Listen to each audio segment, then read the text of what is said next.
Good morning, everybody.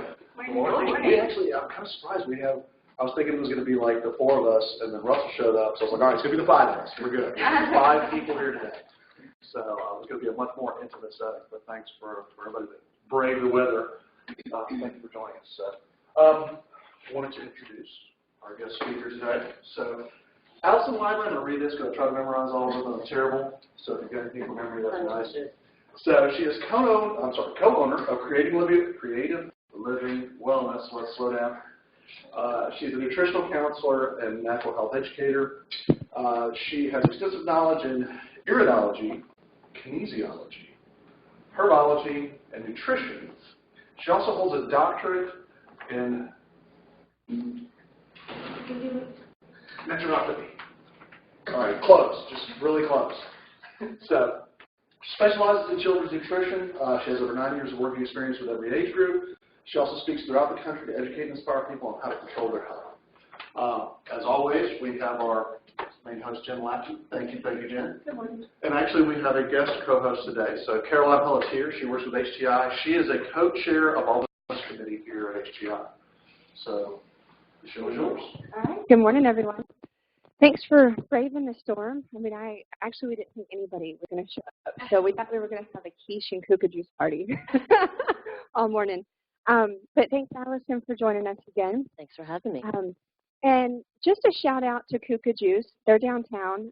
They were very generous in offering their juices this morning. And Swamp Rabbit, they offered their quiche, and they also have free coffee cards. So if you're interested, pick up a free coffee card. Now, as we were preparing for today, we had several pre-discussions, and we started out by saying, how can we help people care about their health? How can we help people care about what they eat and care about being active? And something that Allison said that I just thought was very simple, and she said it really boils down to education and empowerment. And I kind of got stuck on the empowerment piece because being in HR for 20 years, I've tried to develop programs and practices that just tried to get people involved. But what I didn't think about was the empowerment piece, and I think that's going to be key, especially for HR professionals and those in organizations who are trying to create wellness programs, because the empowerment piece, the reason why it's important is, do we encourage our employees to step away? Do we encourage them to unplug? And that, I have a friend who's in HR, and I'm actually glad that she's not here this morning because she sometimes attends. But when we go to dinner or meet, she has her phone in her lap. Yes, I'm calling you out when you're watching this video afterwards. And her organization actually does not allow her to unplug. And but yet they have an amazing wellness program. And so there's that. I think that's what we're missing. I think that's what organizations are missing in general. We do a walking Wednesday every Wednesday at noon, and what we find sometimes is, and even myself, can I take 30 minutes away today to unplug and walk down to the Big River with my team members? And I want to be able to step away and not have to carry my phone and see if that client or a customer needed me, because it's okay. We're not brain surgeons, right? If we step away, nobody's going to die on the table. So anyway, I would, if there's anything that I just want to focus on, is just that empowerment piece, because I just think it's critical. So I've known Allison for a little bit. I was getting ready for a big cycling event, and she actually helped me with nutrition. And so her story is interesting because she hasn't always been in nutrition. You've not always been an educator or a practitioner. And I love her story. So can you share a little bit about what was your aha moment? How did you kind of get into this? Yeah, I think a lot of times to change your life, it takes an event, a pretty significant one, right? So mine kind of happened over time, and fortunately, it happened when I was young. and I think it's a pretty common thing in this area to be plagued with allergies, right? Seasonal allergies. We live in the allergy capital of the world. So I grew up in Georgia, and I, at an early age, developed chronic allergies, and they were seasonal. And I was told that I was allergic to everything in the environment, right? That I needed to build a bubble and take vaccines and inhalers and antihistamines, decongestants. So I was highly medicated and, went through my young adult life and got worse. So I remember in college that I recognized that my seasonal allergies were no longer seasonal. They were every day, So I thought, well, what am I doing every day? I'm eating, So anyway, and the things that I was doing was not working. So I decided to step out of the box, and I visited a nutritionist. And she told me that it was not the outside world that was my enemy, it was the inside world or my internal environment that was keeping me in such inflammatory response, sneezing, asthma, whatnot. So she told me basically that I was allergic to everything I was eating and that I was creating havoc in my digestive tract and creating an inflammatory environment. So she asked me what I ate, and I was a cool vegetarian, So I had pasta and cheese for breakfast, lunch, and dinner. And so she told me that I'm allergic to cheese. And I thought, oh, my God, kill me now, So, but she said, think about it. If you know you're allergic to mold in the environment and you're eating something that's moldy, hello? And I went, oh, my God, that makes so much sense, So I thought, I'm tired of being sick, so I'll try it. I'll give up my cheese. And, it worked. Like, it really worked. I mean, slowly but surely, I started being able to breathe. And slowly and surely, I developed different tastes and, different habits. And, it doesn't happen overnight. We want a quick fix, but this was something that had been developing for so long. And so I had to go through a process, and I had to, start with what I was putting in my body. So that was my aha moment, and, it got me into what I'm doing now, helping people kind of step out of their box and, make applicable common sense, changes. So this is not new age, stuff. This is old medicine. This is kind of getting back to the roots. So hence, kind of the topic and how we're going to talk about wellness and that concept today. So something that you talked about was motivation, and how can you really get motivated to not eat cheese? I mean, because yes. Oh, by being really snotty, no. I mean, yeah, okay, so discipline is, what I think of as the military, so you have all these, things that you're supposed to do. And, I mean, there's a place for that. Discipline, it takes discipline to change habits. So you got to be disciplined for a little while, and you've got to have it's got to make sense to you, too. What I try to do when people come to see me is to give them simple,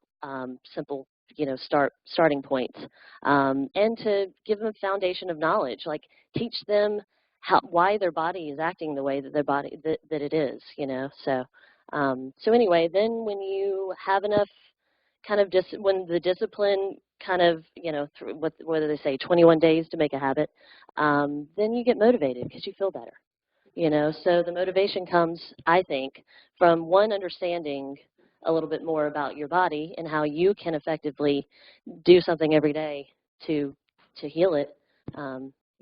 Motivates. I'm sure when you're not snotty, you feel better, right? Oh I'm like thankful every day, and then, and we talked about this too when we were, chatting this week. It's like, I still am challenged. Like, my body hates this weather.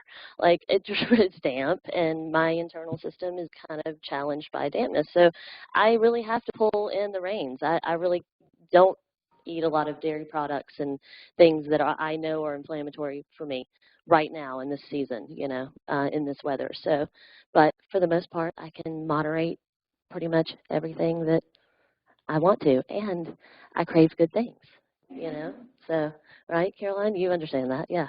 So, like, have you guys heard people say, listen to your body when you eat? Just listen to your body, and sometimes it's like, what does that mean?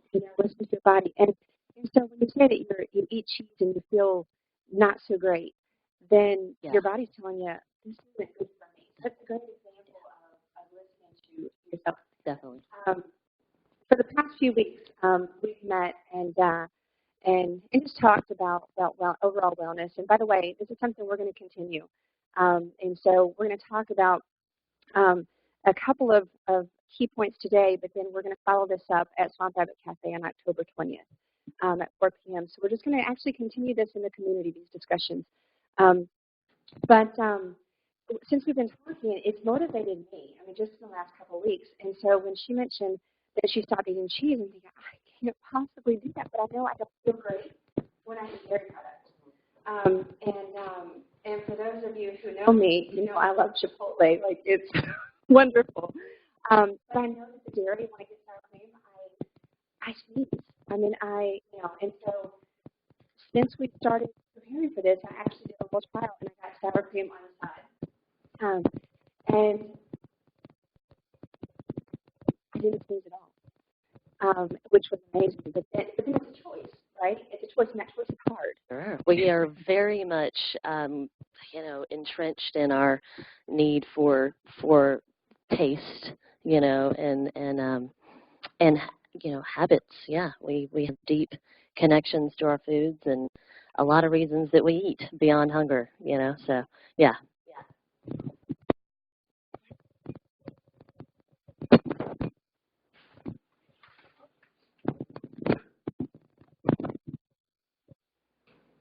So Alison, similar to Jen and I, there's several people who are trying to, they're faced with the challenge of creating a culture of wellness where they work. So basically, we can create walking groups, we can have the fruit in the break room, we can have healthy snacks, we can have weight loss challenges.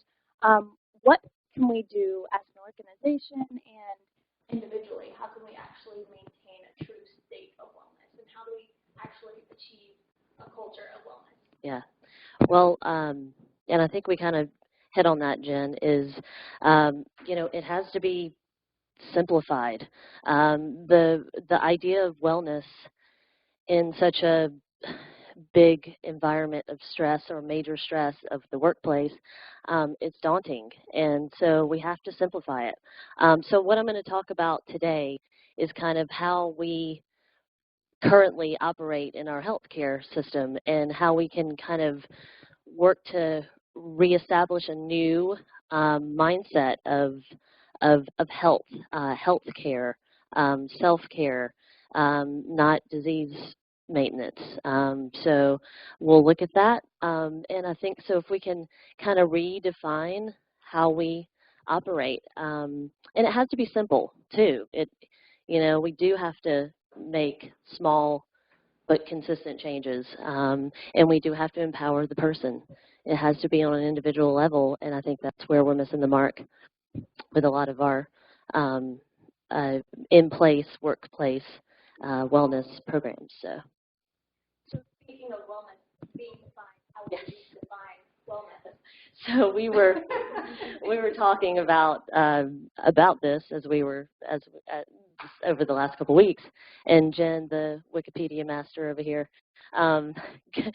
found a great definition. I love it. It's called freedom of disease, or freedom from disease. So wellness equals freedom from disease, right? So that's pretty it's pretty eye-opening, So how do we tackle that, right? So let's redefine disease, and let's work from a opposing place of developing simple root, causes or measures, getting to the root of what we now look at as disease in our healthcare culture. So. And I thought what was interesting was when we were talking, Caroline said, well, thank you.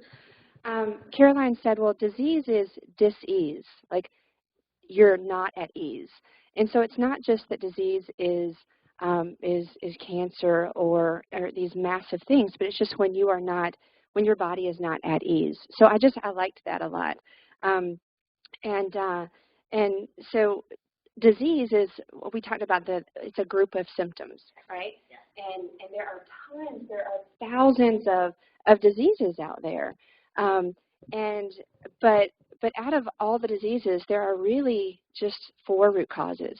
And so when we can kind of simplify that into those 4, and we're going to focus on just 2 of those 4 today, and then talk about the other 2 on the 20th. But so can you kind of walk through those 4, and then we're going to hit the trace. The trace. Hit the trace.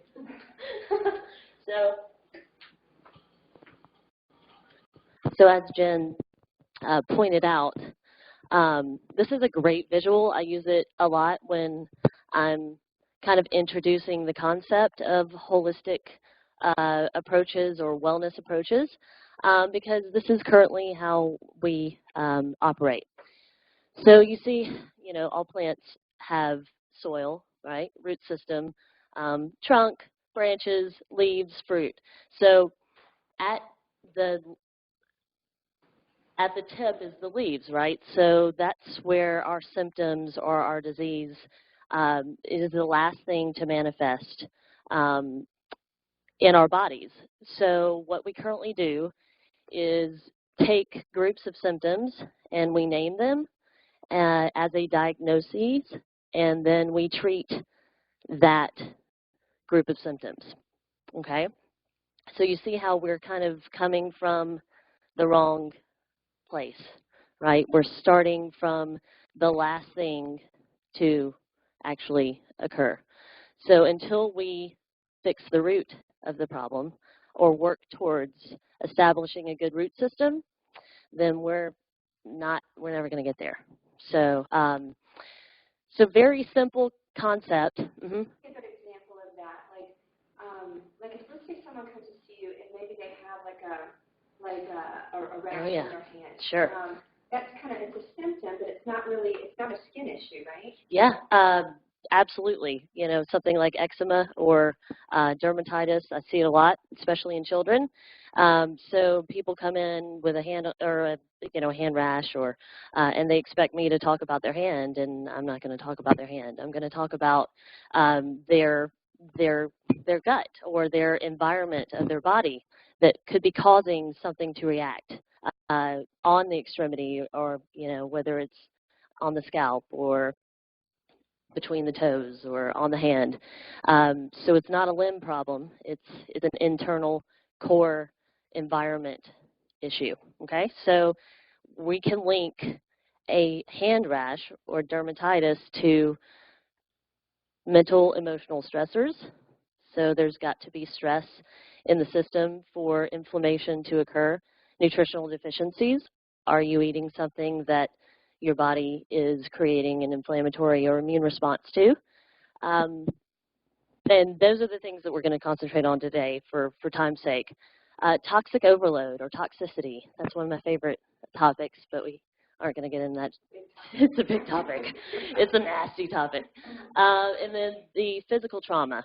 So physical pain, surgeries, things of that nature, accidents, and how that can break down the body and create the inflammatory response. So that's our disease tree. Does it make sense? Yeah, it's kind of a visual and common sense approach. So what's the worst? What's it all lead to? I know, right? They all have their place, but I can tell you stress is probably the number one. Does anyone here experience stress? Yeah. All right, something that none of us are immune to it, And so what's it? No. What is stress? What does it look like? So we as humans have one response to stress, and that is basically to set up a defense mechanism against a life-threatening thing. So we are meant to run from danger, to fight danger, or to freeze in danger. So this is a instinctual physiological response to stress, but it really only is supposed to last for about an hour. Otherwise we start breaking down. We can't run for, marathoners. Well, you hear about that wall that marathoners, hit. We're not made to constantly fight and run, and that I'm sure you've all heard of fight or flight. We live in it. So fast forward to modern human, we don't have life-threatening stressors a lot of times, but we have never-ending stress. We have non-life-threatening, never-ending stress. So we still have not developed a way. Our body's physiological response is still the same.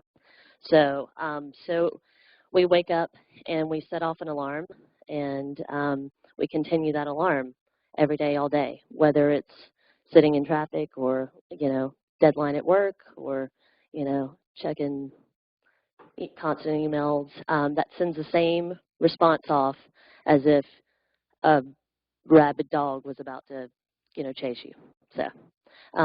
So over time, you see, and we do this for years, and we're taught that this is the right thing to do for responding to our roles in life. And so it constantly and slowly breaks down the body. So we become energy deficient.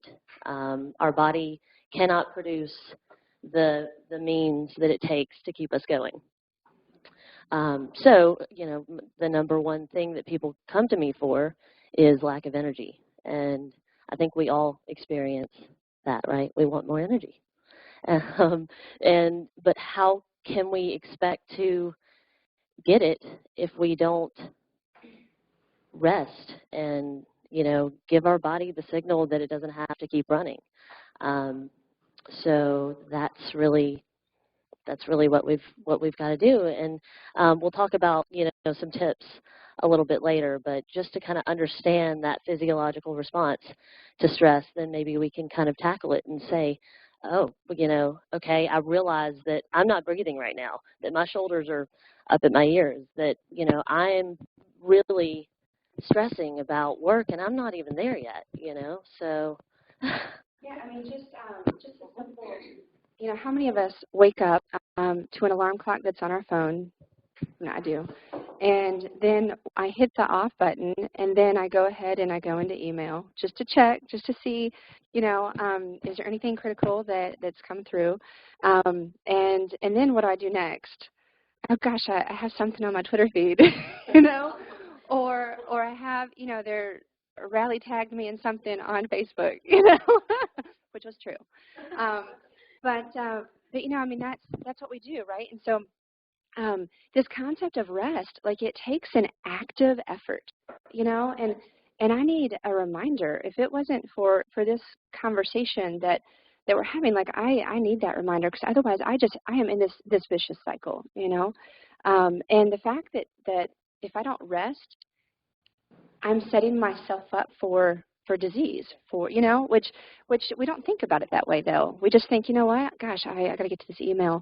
But something that we talked about was we ask so much of our body, but yet we don't rest, and we just don't fuel properly, And then we wonder why we burn out. Yeah. Rob and I were talking with a friend of his this week who, and we were talking about fueling properly, actually. And his friend was getting ready for a ride, and is a cyclist, and actually fell over on the bike, and because you hit that wall, that you talk about. What are some things that we talk about fueling? So I'm going to pass this back over. So Sure. So yeah, so I mean, when we continue in that cycle of stress, because it's cumulative. I mean, every day it piles on itself, and it actually has kind of an addictive quality, especially in our culture. So what we don't realize it, but we are literally addicted to these non-life threatening, never-ending stressors. So we fuel for the sake of keeping us in this fight or flight response. We fuel with fast energy, in the form of caffeine, sugar, carbohydrate. So we just get in this constant small steps. We're good. Yeah, we do. We all, absolutely without a doubt. And it's small steps, Remember that this has to make sense to you, and you have to, kind of make those small, consistent steps. So anyway, so we're fueling based on this to keep us going quickly. And so what we really do, therefore, is have negative fuel response. We have this constant, backlash of depletion because that fast energy takes you up and then crashes you. So we essentially get farther and farther into energy deficit or energy debt, and we're not paying off that debt at all. We're accumulating it. So with these responses, which leads us to our next root, which is nutritional deficiencies. So, this culture of food, we know, is far, far, far away from a natural, nutritional, energy, life-saving kind of fuel source. We manufacture our foods chemically, and we, in our culture, eat for 3 reasons. We eat for taste, convenience, and we want it cheap. So we eat for those basic 3 reasons, and we're caught up in these chemicals and this idea of food and this idea of taste. So we are caught up in a vicious cycle of truly being addicted to our foods. So this is keeping us far away from the opportunity to use nutrition as it is, which is a building block of our lives, our bodies. So we do this for years. We start out with this, and it gets worse and worse. I see a lot of children, and it's a really, really daunting. If I think about it too long, I get pretty sad. But that's why we have to, as a culture, start educating and start respecting our food as the seat of health, the core of life. And so what we put in our bodies, can either save our lives or tear us down. So, we have the opportunity to choose to put in life-saving fuel and build our bodies back, because we have every ability to do that. Our bodies know how to be healthy. We train it to be sick. So it's a retraining process, and our bodies love it. I mean, I'm constantly amazed at a small step that people will take, and we'll talk about that a little bit more. But they can be the simplest thing, like hydrating first thing in the morning, and they start to feel so much better. They start to sleep better, and that afternoon crash is not there. They can think. So anyway, it's just it's really amazing how our body wants to be well. And it can take a lot, and it adapts to what we give it. So over time, my body had gotten used to doing it the way that it had when I was having constant allergies. So when I took that away, it had to kind of retrain itself, but it said yes the whole time. You know, it's like, okay, you can do this. You know, we like this. And then I try to put cheese back in because I was like, oh, I need some cheese. And then it said, nope, you know, nope, we're not ready. You know, I like what you're doing to me. Keep doing it. So that's the motivating piece too. You know, it's like you feel better and your body responds to what you're giving it. So. Yeah, you've talked about how our food is manufactured. And so often now we're seeing people with digestive issues, this gluten intolerance, all this stuff. Is a big part of that tied to the food that we're eating? The conspiracy theory. We didn't talk about that question. No, this is new. You're throwing me now. It is an American problem. It is a mass production problem. It's a you know, I have clients with celiac, which is the immune response to gluten, that can eat all the bread and pasta they want in Italy. You know, so it really has, in my eyes, you know, proven to be a mass production culture that we've developed in our food supply. So, you know, we got a long way to go, but we've got, thankfully, things like Swamp Rabbit Cafe and the co-ops. Yeah, yeah, yeah. Did anybody get quiche? Okay, great, good, good. Okay. You did. Yeah. So all of us are kind of trying to, no pun intended, digest what you're saying, right? Because it's a lot. And so if we just wanted to start simply, if we wanted to, if you said, you know what are like your big hits? What are some things that if we started doing today, it could help us just go walk more on that path of wellness? And you've mentioned one, which is hydrate, and which is really important.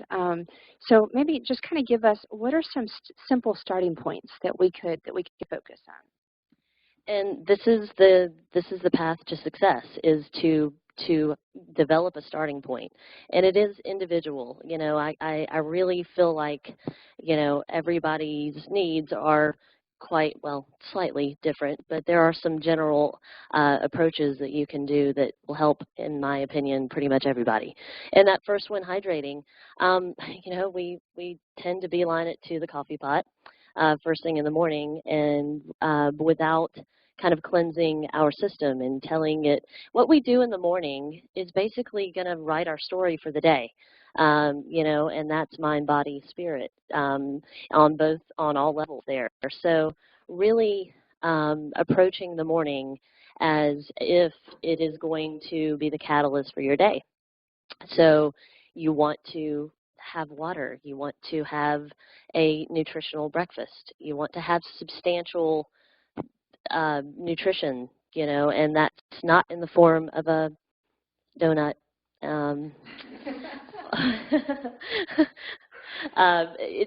It's going to be protein and fat, so it's going to be something like we provided this morning. It's you know, eggs. It's you know, good local meats. You know, it's vegetables. You know, it's those foods that are going to carry you throughout your day without picking you way up and dropping you way down. So it'll stop that roller coaster of energy, and that's really the starting point of how we can all be more efficient in our lives, whether it's work or family, whatever, because, I mean, you know, work, it doesn't always stop at work, right? You come home and there's more. There's always more. So unless, you know, think about it, if you start that day off in a fight or flight or a quick energy response, you're not going to be able to tackle all the things you've got to tackle for your day. And then you're so stimulated by the time you go to bed, you can't sleep. So, you know, because we're catching that roller coaster. We're trying to keep it up. When your brain recognizes something as sugar, in the morning, it's kind of like smoking a cigarette. If you smoke a cigarette in the morning, you have a reserve in your brain that, with nicotine, and that in your body constantly wants to keep that reserve up, and sugar is the same way. So you initially put sugar on your stomach, and your brain wants to keep that sugar reserve up. So you're going to be craving it all day. And you, yeah. Not a donut. What if it's not, something that we think of as always, just the deadly sweets? What about fruit? Fruits, that's a great point. Fruits are a simple carbohydrate, so they're really quick sugar. And although they have some great vitamins, fibers, whatnot, they're not sustainable in the morning. So, As a side note, we offer fruit every morning on Monday, Wednesdays, and Fridays, and we're going to change that. We're going to offer them more in the afternoon for snack, because I actually didn't know that when we offered fruit in the morning that it actually isn't helpful. But we also, for Friday morning coffee, for those of you who have been here before, we do not normally offer this wonderful breakfast. We normally offer bagels and cream cheese, which is also a great example of that carbohydrate that, I'm going to crave carbs the whole day if I start with that, which I didn't realize. And something that Alison mentioned that I thought was interesting, I asked her about, I have like a 2:30, 2:45 crash every day. Like every day, my energy just tanks.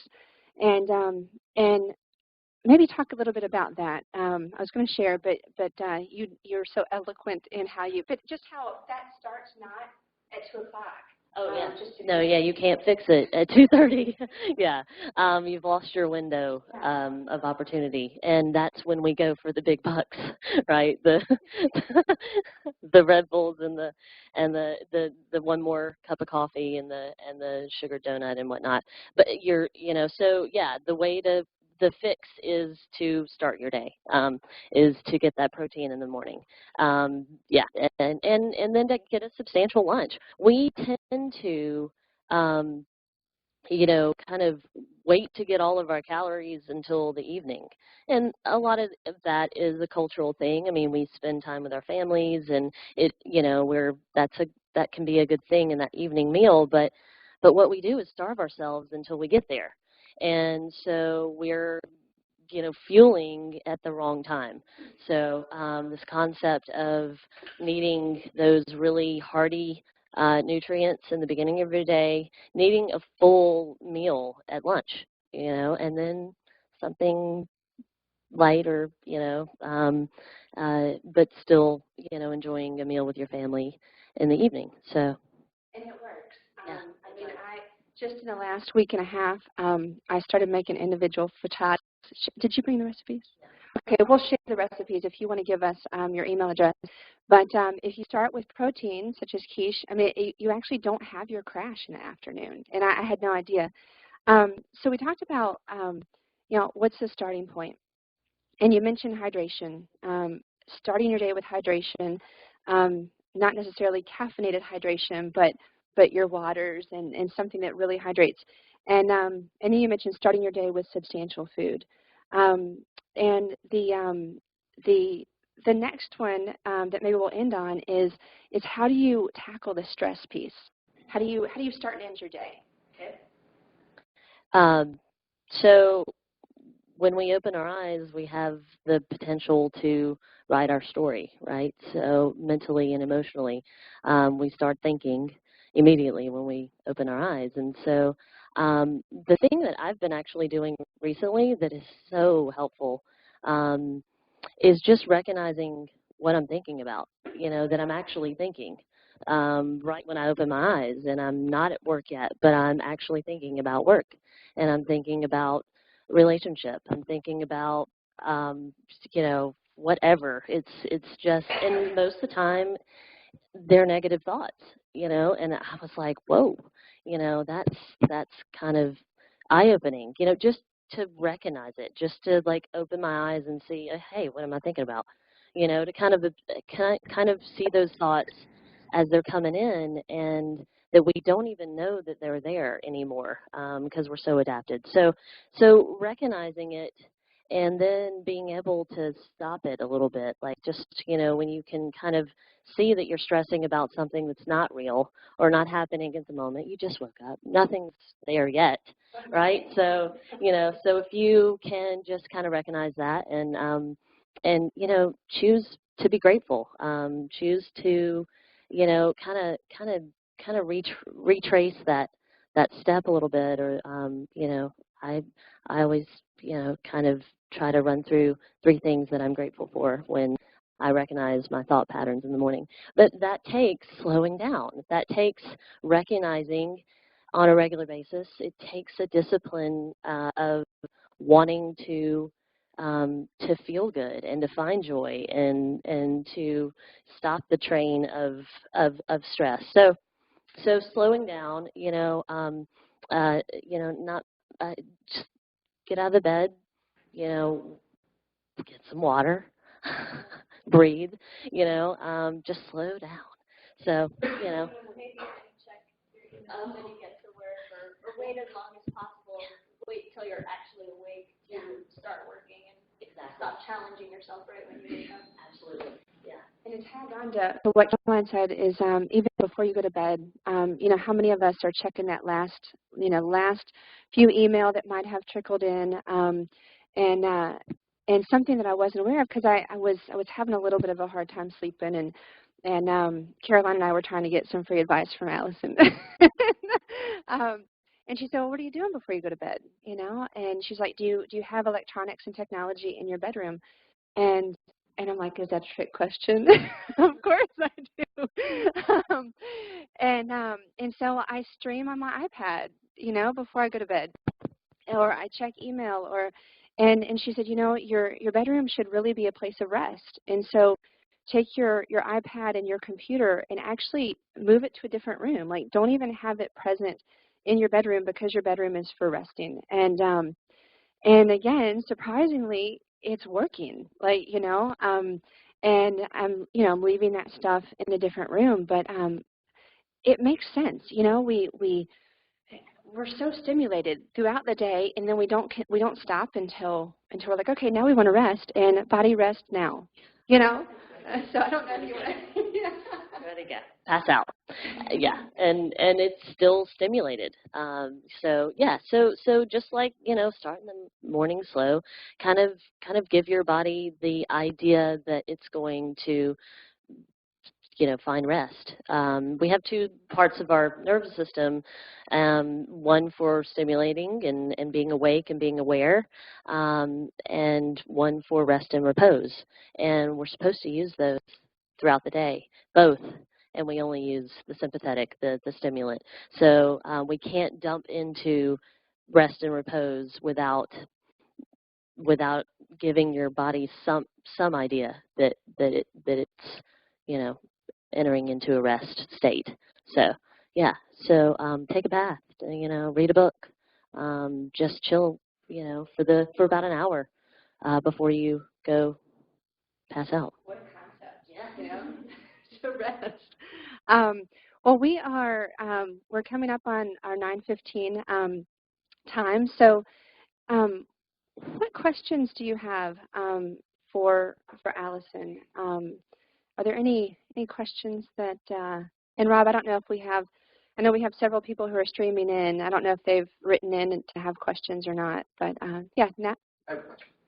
So, how do we distinguish between wellness and fitness? And do they go together? So other than having a company full of skinny people, how do you know people are well in there?